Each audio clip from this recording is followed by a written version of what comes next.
Vivimos en este lugar que es el centro de Bolivia.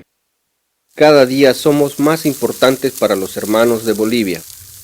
Por eso, la presencia de ustedes nos alegra y hace que este día sea de solidaridad. Un día en el que la gente que no es isoseña nos viene a demostrar que nos toman en cuenta, que se acuerdan de nosotros, la sangre rebelde del Parapetí.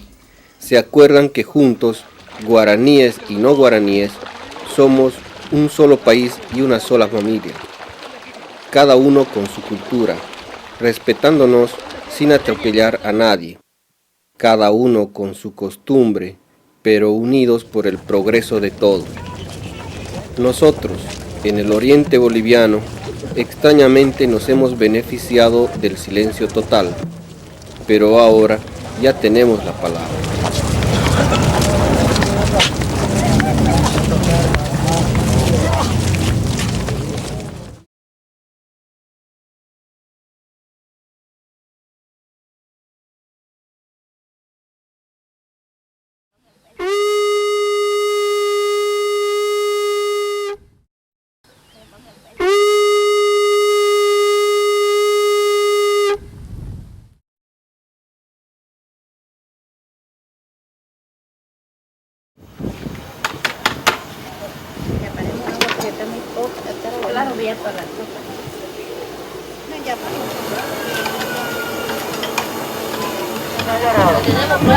Esa es nuestra música tradicional. ¡Párate la marcha, vamos! El tema de las autonomías indígenas viene ya como una demanda específica de los pueblos indígenas desde los años 80, ¿no? Que se empieza a trabajar. Hay incluso una propuesta de ley elaborada por las organizaciones de los pueblos indígenas, y ya para el año 2002, cuando se marcha por la constituyente, ya se tiene, es decir, la idea de territorio, ¿no? La idea de territorio va incluyendo también esta demanda de autonomía indígena, ¿no? Las autonomías indígenas me parece que son un avance, una conquista en la agenda de los pueblos indígenas, que plantearon siempre dominio sobre el territorio, ¿no? La recuperación de territorios ancestrales. La autonomía indígena, eso ha sido una propuesta de los pueblos indígenas a nivel nacional en el tema de la Asamblea Constituyente. En función a nuestros territorios indígenas.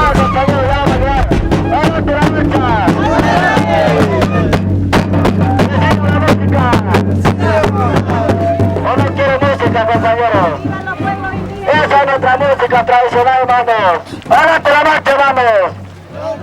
Para que dialoguemos entre nosotros y queremos esto como otra cifra más, como esta cifra que ha venido pasando durante todo este tiempo, hermano. Esa es una posición de la zona.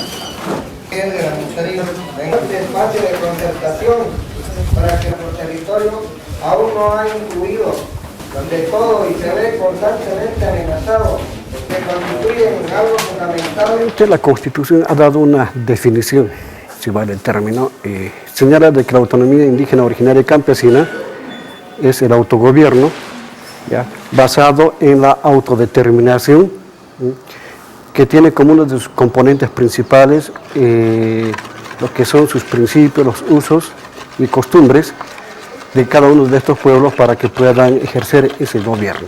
Para mí la autonomía indígena es un derecho que también hemos luchado de mucho tiempo, al cual uno puede tener la vida autónoma de todo lo que es la zona del lomerío, tener la autonomía sobre todos los recursos naturales y sobre todo tener sus propias decisiones, ¿no?, en cuanto a organizaciones y todos los derechos, ¿no?, de todas las comunidades. Casi terminado.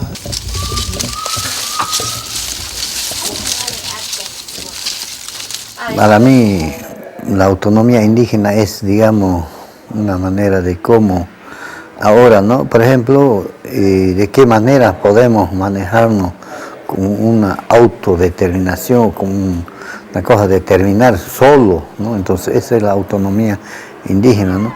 Tanto determinar en su espacio territorial, en la manera de cómo trabajar para sus comunidades, ¿no? Para nosotros la autonomía indígena significa ya desde luego, como dice el término autónomos, ¿no? Autoconducirse, autoadministrarse, ¿no? Autogobernarse, dirigirse, ¿no? En diferentes aspectos, comenzando desde el tema económico, salud, educación, energético, potencialidades que con la que podemos nosotros mismos autosustentarnos. Cuando estamos hablando de autonomía para que la gente sepa sobrellevarse por sí solos. Cuando estamos hablando de autonomía no estamos hablando así ciegamente de decir, bueno, transfiéranse los recursos y hagan lo que quieran, sino que transferir recursos también es otra responsabilidad. Que los mismos actores tengan la capacidad de manejar administrativamente. 15 metros. La aplicación real de esta autonomía, ¿no? La visión de los pueblos indígenas es que traiga desarrollo, ¿no? Y desarrollo, la autonomía tiene que ser acompañada con recursos económicos, ¿no? De nada sirve que hablemos de autonomía si no hay plata, si no hay dinero, o coripoti que dicen los guaraní, guaripochi decimos nosotros, si no hay eso no nos sirve la autonomía, ¿no? Porque eso no nos va a traer desarrollo. Y de nada sirve que hablemos, ¿no? Sino que la autonomía queremos nosotros que sea con desarrollo y con recursos económicos. Bueno, hablando de autonomía, yo a mi manera de ver, de pensar, de entender, bueno, nosotros ya somos autónomos, ¿no? De acuerdo a nuestros usos y costumbres, nuestras tradiciones, de acuerdo a nuestras normas internas que tenemos dentro de la comunidad.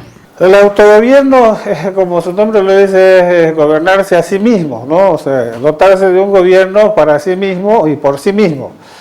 La autodeterminación, bueno, a veces se la confunde con el derecho internacional, que son aquellos, digamos, aquellas naciones que están en función a constituir en Estado, o sea, en base al reclamo de la soberanía. Pero en este caso los pueblos indígenas está traducido más en, digamos, el derecho de poder constituir su autogobierno, traducido en autonomía indígena en este caso.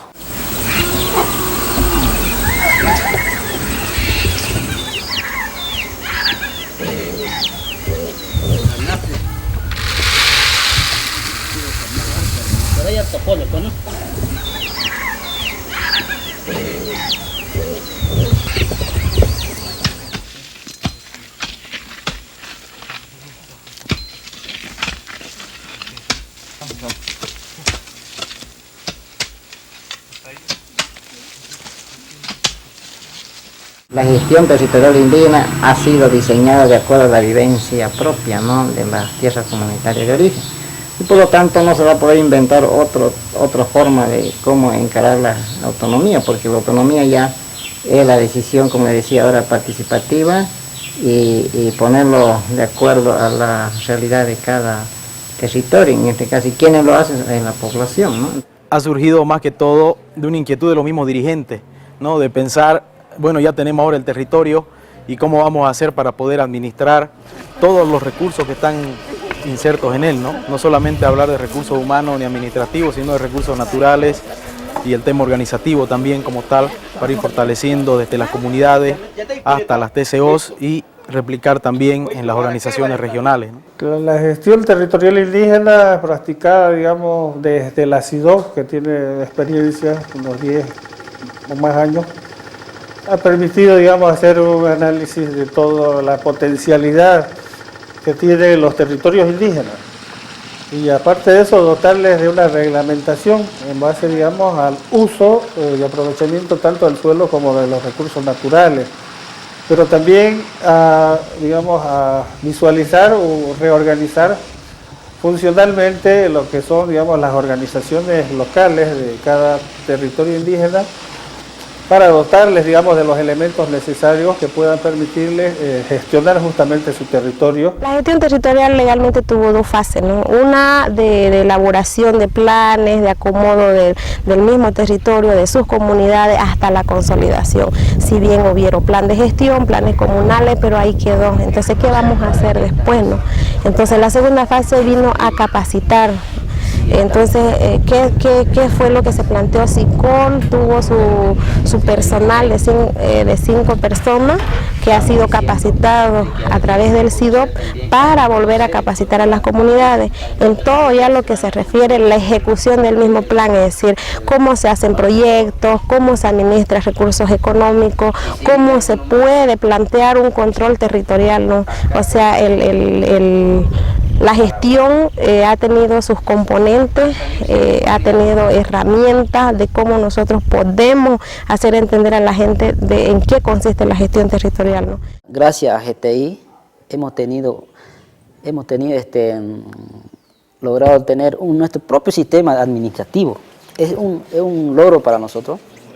Es que en otra capitanía no tiene eso. Y dentro del sistema administrativo hay es una hormiguita, nosotros identificamos una hormiga, y dentro de esa hormiga del cuerpo, la cabeza de organización, dentro de su cuerpo está la línea de acción.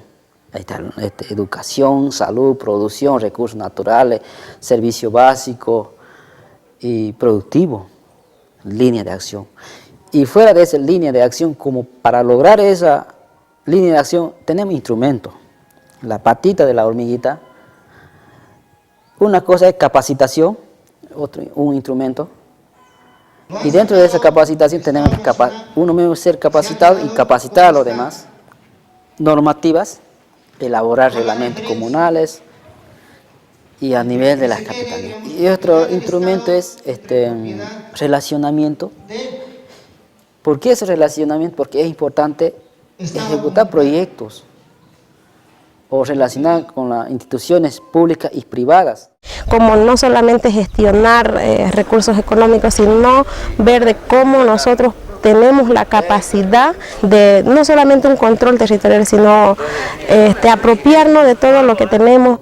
En Macharetí hemos hecho gestión durante 15 años de vida de la organización de la Corte de Macharetí.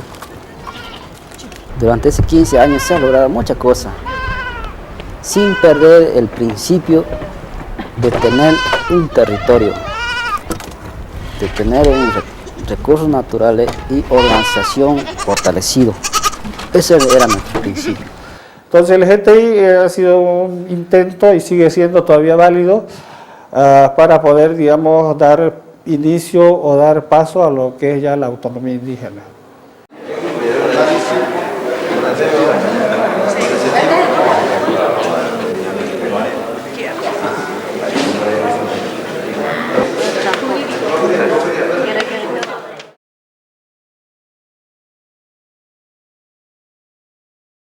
La demanda de territorio es una demanda por autonomía indígena, ¿no? Solo que lo que se pide es territorio, y a través del territorio el autogobierno, las propias instituciones, ¿no? El reforzamiento y la expresión de la cultura y de la forma de relacionarse de los pueblos indígenas, ¿no? Ese territorio que en 1990 nosotros hemos marchado, hemos colocado,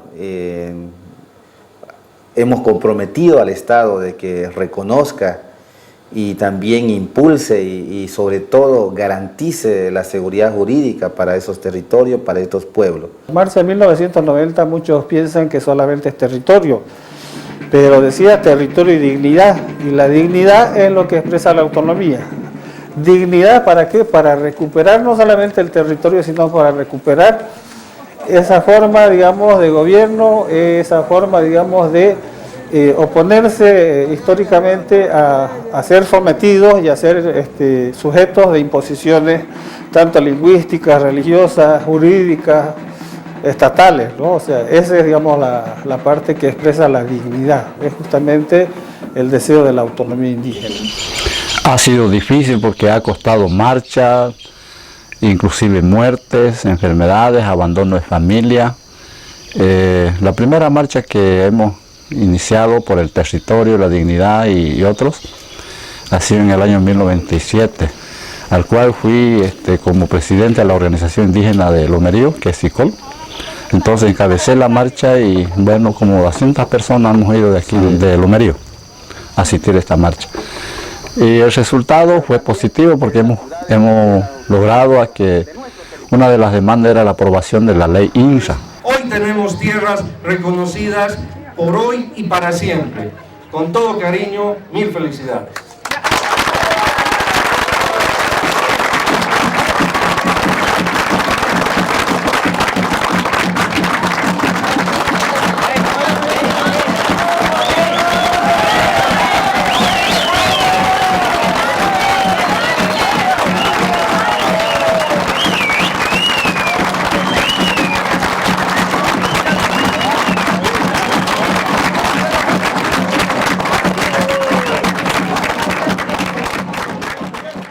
Alrededor de 25 años de lucha, hemos tenido muchos logros, como también tropiezos, que es parte de un caminar, de transcurrir y de poder visibilizarnos el movimiento indígena. Nosotros hasta ahora hemos visto que el movimiento indígena ha venido aportando mucho, según las capacidades. Somos un aporte muy importante para la construcción también de un Estado que reconozca las mayorías, las grandes mayorías de este país. Vamos a proceder a la votación. Los asambleístas que estén de acuerdo con la disposición final segunda, sírvanse levantar la mano. Más de 2/3, presidente. La Asamblea Constituyente significó para los pueblos indígenas el reconocimiento a su identidad y a sus derechos de participación dentro del Estado plurinacional. Pese a que este proceso constituyente se vio signado por una serie de conflictos entre diversos sectores por el diseño estructural del Estado, las competencias y los límites territoriales, sentó las bases para el inicio de una Bolivia autonómica.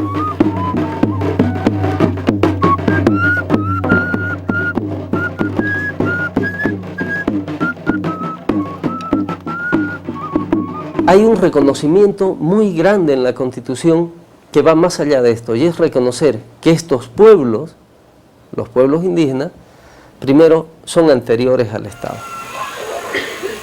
O sea, cuando el Estado los reconoce, no solo dice reconozco que existen, sino le está diciendo reconozco que además tu presencia aquí es anterior a la mía. Hay que aceptar que ellos han sufrido cierto grado de diferentes magnitudes y en las diferentes épocas de discriminación, y por consiguiente ellos se sienten en la sociedad actual en desventaja con relación a los mestizos y a los blancos. La lucha se mantuvo vigente hasta el 2000, donde, digamos, ya se presenta la demanda de Asamblea Constituyente, justamente para incorporar todas las demandas de los pueblos indígenas, entre ellas, digamos, el tema del territorio y el tema de la autonomía indígena. Las autonomías son un concepto democratizador del poder público que permiten la vinculación directa entre un órgano estatal y los ciudadanos o los administrados. Dentro de eso existen diferentes niveles de organización autonómica en nuestra Constitución. Tenemos la autonomía departamental, la autonomía regional, la autonomía indígena, la autonomía municipal y una autonomía que es funcional, que es la autonomía universitaria. La ley marco, como esta ley que regula el proceso de autonomía, lo primero es que es una ley necesaria, es una ley muy importante. Es una de las pocas leyes que la Constitución Política del Estado menciona, ¿no?, con nombre y apellido, ¿no?, y manda su creación. La ley marco de autonomía es una ley fundamental para nosotros los pueblos indígenas y originarios en este país, porque ponemos nuestra esperanza en esta normativa que se construya de manera inédita en nuestro país, en el cumplimiento de la verdadera autonomía y la descentralización de los recursos. Creo que la Constitución es mucho más amplio que la misma Ley Marco de Autonomías, porque la Ley Marco de Autonomías empieza a poner requisitos y restringir el acceso a la autonomía, ya sea vía municipal, de conversión o vía territorio. En todo caso, esta ley es una guía para el proceso autonómico nos da pauta, nos da requisitos, nos da procedimiento y sin duda es aquella norma que es la referencia para continuar con el proceso autonómico. Hay dos maneras o dos mecanismos o formas para el acceso a la autonomía indígena, originaria y campesina.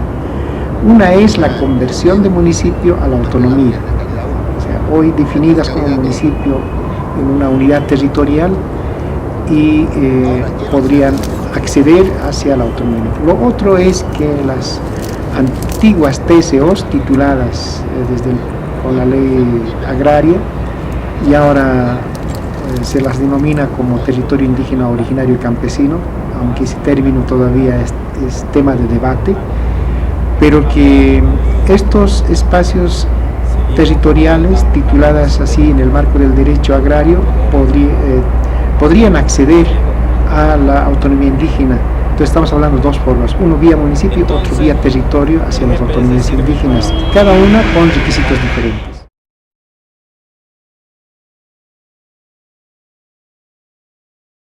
La Ley Marco de Autonomías establece como requisitos dos certificaciones, ¿no?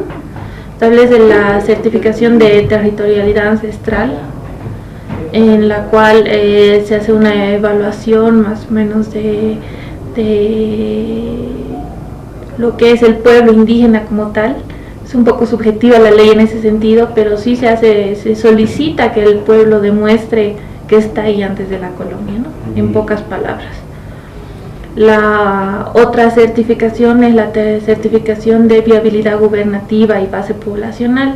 En el caso de este certificado, tiene relación con la capacidad organizativa de la organización que representa a la TIOC, ¿no? Al territorio indígena, y la base poblacional, porque la ley establece un límite, ¿no? Un límite. En el caso de tierras bajas, como mínimo tenemos 1000 personas, y en el caso de tierras altas tenemos mínimo de 4000 para ingresar a esta vía de acceso a la autonomía, ¿no? Todavía hay algunos TSOs que no están en avance, estamos en proceso de demanda, de conclusión de saneamiento. Esperemos, primera cosa para nosotros es saneamiento de las TSOs, y recién tendríamos que trabajar en tema de la autonomía. Mientras que no tengamos un territorio con título ejecutorial, todos no podemos todavía hablar de la autonomía indígena. Y nuevamente, la ley marco, que es esta ley llamada a facilitar el proceso autonómico, incorpora algunos otros requisitos que no están presentes en la Constitución. El artículo 293, parágrafo 1 de la Constitución Política del Estado dice que los territorios indígenas, originarios, campesinos, que expresen su voluntad de ser una autonomía indígena, el único requisito que van a tener para hacerlo es el que hagan una consulta a través de sus usos y costumbres. Textual, esto es lo que dice la Constitución. La ley marco establece que, además de un procedimiento que sí es llamada la ley marco elaborarlo, hay requisitos previos. Y es ahí donde se complejiza un poco el tema. Y por eso es que, por ejemplo, de las 11 autonomías indígenas que existen actualmente en el país, 11 de ellas, es decir, el 100%, han ido por la vía municipal. Y ninguna de ellas, 0 hasta ahora, por la vía del territorio. Yo creo que las limitaciones son en términos de población, ¿no? Antes estaban muy exigentes en la ley y más bien que se flexibilizó a que puedan ser mínimo 1000 habitantes en un territorio en tierras bajas y 4000 en tierras altas. Pero las otras limitantes son de que tiene que haber continuidad territorial, ¿no? En el caso de territorios indígenas, si bien has pedido un espacio territorial, pero de pronto existen terceros y otro tipo de propiedades, entonces ya no lo hacen continua, sino lo hacen descontinua, y entonces cuando son descontinuas y todavía están tituladas como TSO de manera discontinua, y entonces este es un otro tal vez requisito que no les va a permitir. Creo que ahí se necesita precisar mejor, superar en la ley marco de autonomías. La ley pide, ¿no?, que sea una unidad territorial. Sin embargo, La realidad en Bolivia es que los procesos de saneamiento no han dejado los territorios indígenas con unidades territoriales continuas, ¿no? Eso quiere decir que sí deberíamos haber previsto en la ley la posibilidad de que territorios con discontinuidad territorial accedan a la autonomía indígena, ¿no? Entonces existe la excepción, estos son los distritos indígenas. Si bien no está como una modalidad de acceso a la autonomía indígena, está establecido que pueden acceder a la autonomía como entidades descentralizadas. Excepción para los distritos indígenas nos dice que puede haber discontinuidad territorial y discontinuidad en lo que es la población, ¿no? Parte de la autonomía que tienen los pueblos es hacer respetar sus límites en lo posible culturales. Eso contradice francamente a los límites que conocemos y definitivamente creemos que ese es el tema que tenemos que ir aclarando y definitivamente colocándole donde corresponde. El hecho que haya una autonomía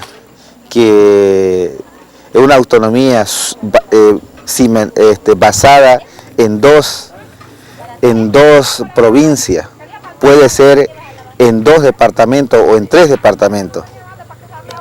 Debe estar claro que ese territorio debe ser autónomo, y ese territorio y toda esa área geográfica realmente se debe entender que ahí gobernará la autonomía indígena, ¿ya?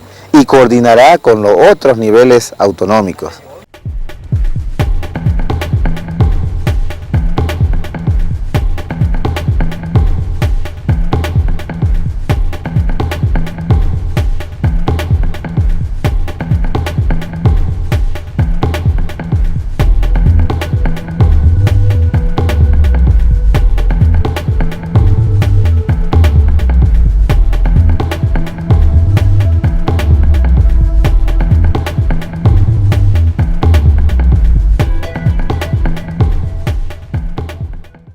Bueno, yo ya le propuse al gobierno municipal. Nosotros, nuestra visión es llegar a ser autónomo.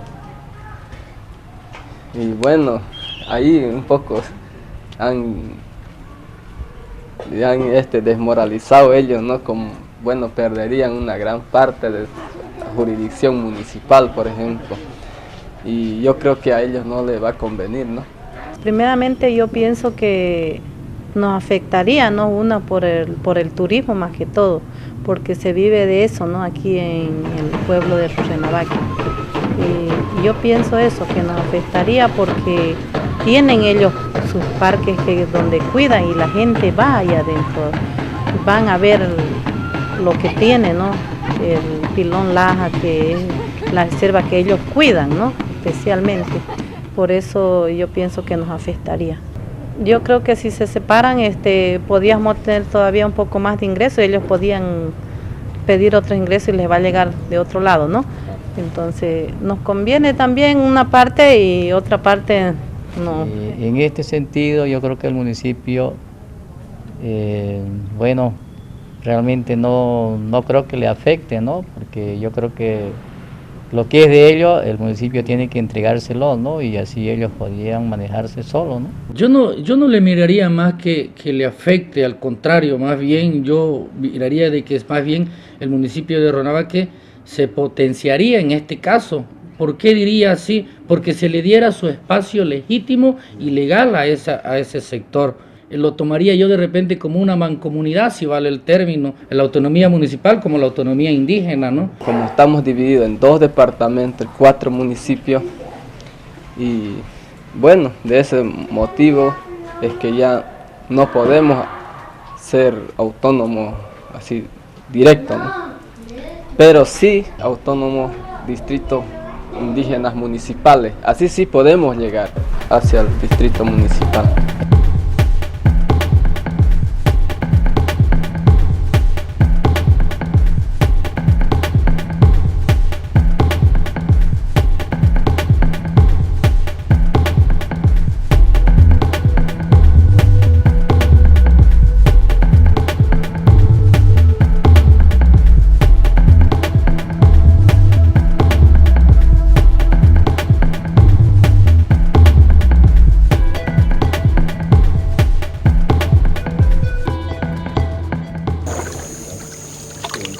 pata y que Nang nung tapu kuku ni le. apa que nang pachi pero mi vamos de cochini y mini. ¿Qué chiro aquí para no llegar? Papa tiene algo no. Papa tiene un pata y guacho.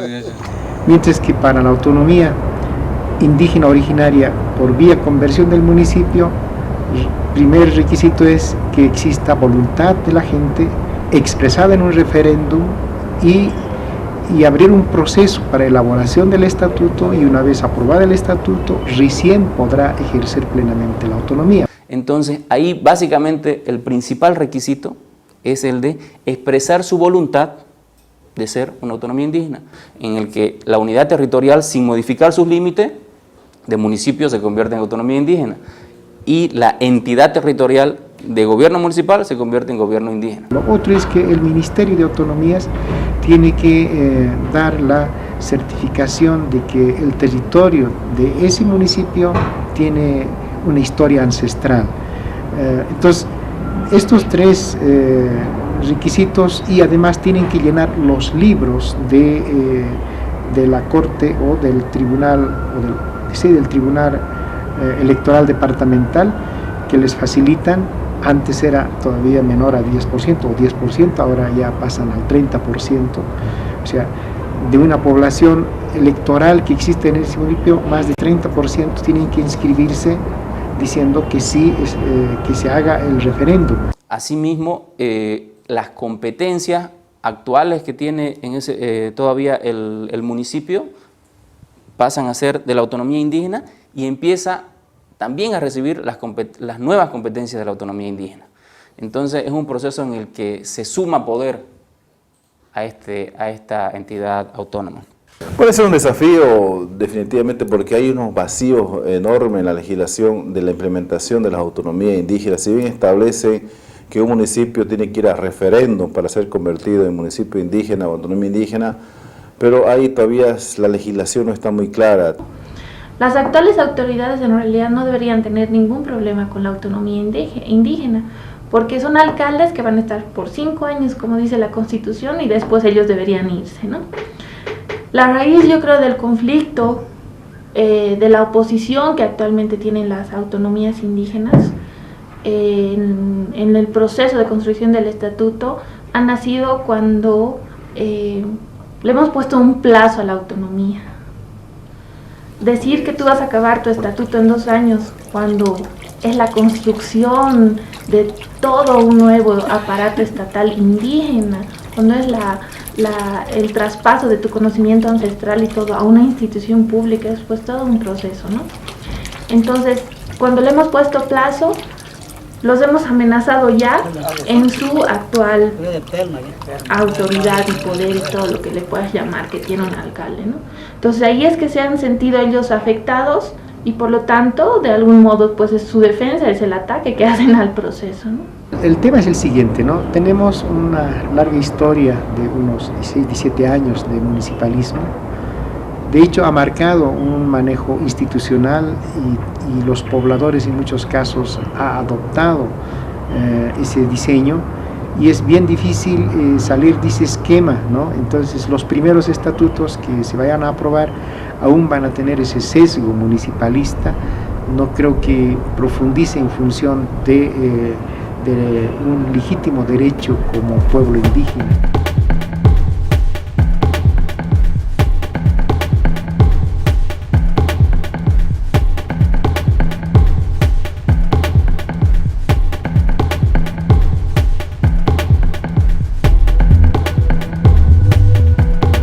Las dificultades que tiene el proceso en el municipio de Charagua ha sido un poco la negativa, la oposición de un gran sector del municipio, ¿no? En tanto hay una gran población indígena, pues también hay población no indígena, ¿no? Entonces, ¿eso qué ha significado en el proceso de avance, digamos, de la elaboración de los estatutos en Charagua? Pues que sectores como el caso minoritarios, como el caso de los menonitas, no se hayan incluido en el proceso de elaboración de los estatutos, ¿no? Entonces ese todavía es un desafío pendiente, es algo que todavía se debe trabajar y es un tema que se debe resolver, porque la ley define y señala que todos los actores que están dentro de un municipio deben ser incluidos en el proceso de elaboración del estatuto. Entonces no se ha querido fragmentar, no se ha querido dividir el pueblo guaraní, las comunidades rurales de los centros urbanos, buscar un desarrollo de manera conjunta. Nosotros hicimos la convocatoria a todos, de esa forma también nosotros no discriminamos a las otras personas. No hemos participado, no se ha participado, nosotros no hemos observado que venga, que esté presente en una asamblea el delegado del órgano electoral del plurinacional. Me siento, también desconcertada, ¿no? Porque al final no se informa uno o no nos informan bien, entonces tenemos temor de que la autonomía indígena pueda afectarnos a Charagua Centro como pueblo, una de mis preocupaciones de las muchas que puedan existir. Nosotros, Distrito Centro, nunca fuimos consultados, inconsultamente nos llegó la consulta a que votemos por el sí o por el no a la autonomía. ¿Me entiendes? Entonces eso es lo que reclamamos nosotros los de Distrito Centro de Charagua, ¿no? No hay forma de encerrarse exclusivamente en sí mismos para resolver un tema en el que le interesa a todo el Estado boliviano, a todos los habitantes que vivimos en este país, que se resuelvan las dificultades y los problemas. Y la forma de gestión territorial de las autonomías indígenas deben considerar algo que desde el punto de vista objetivo es una realidad. Se va a legislar, se va a aprobar, se va a administrar en territorios indígenas para pueblos indígenas y para pueblos y para ciudadanos y ciudadanas que pueden no ser indígenas necesariamente y con los cuales hay que aprender a convivir.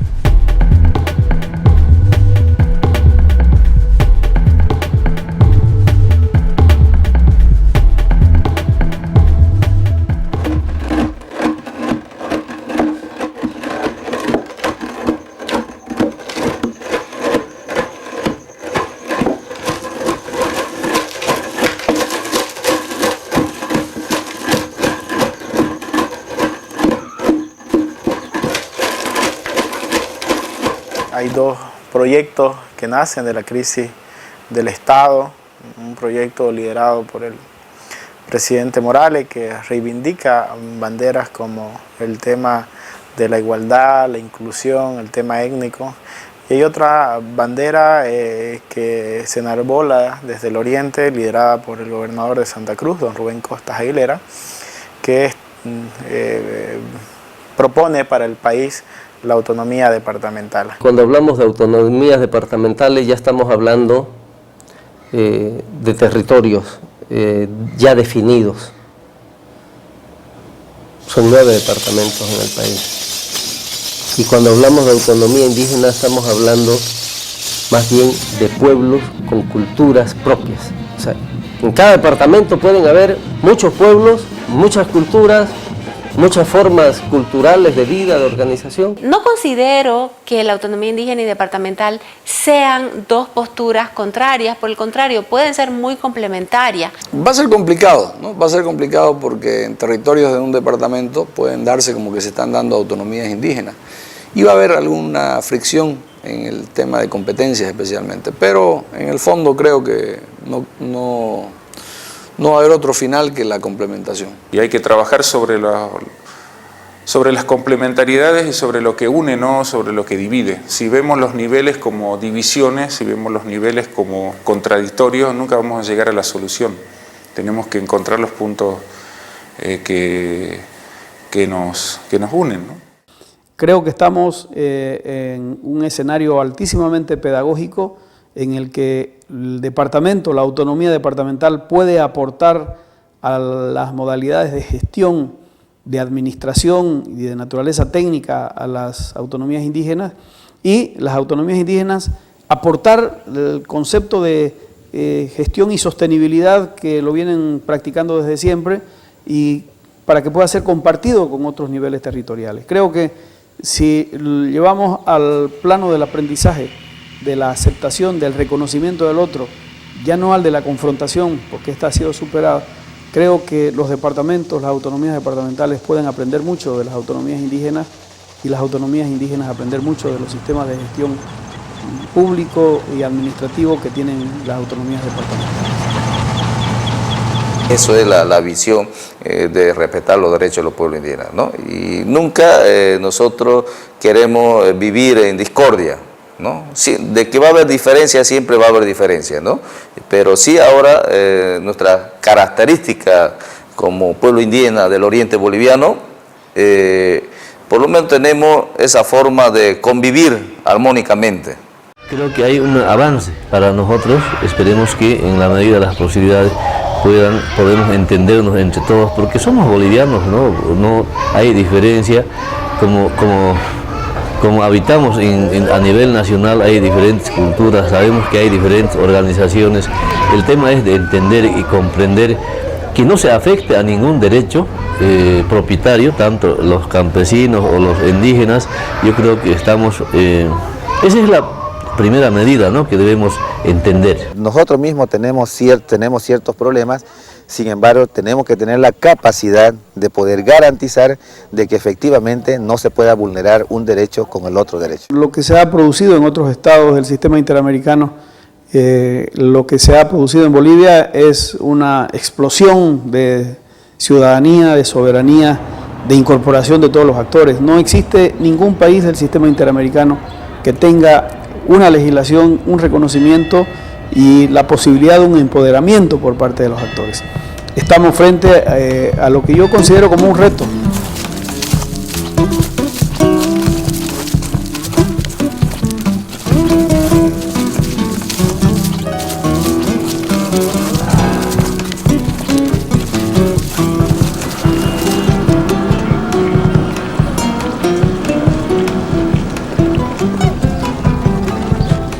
Ayudándonos a decir ¡viva el movimiento indígena! ¡Que viva la marcha!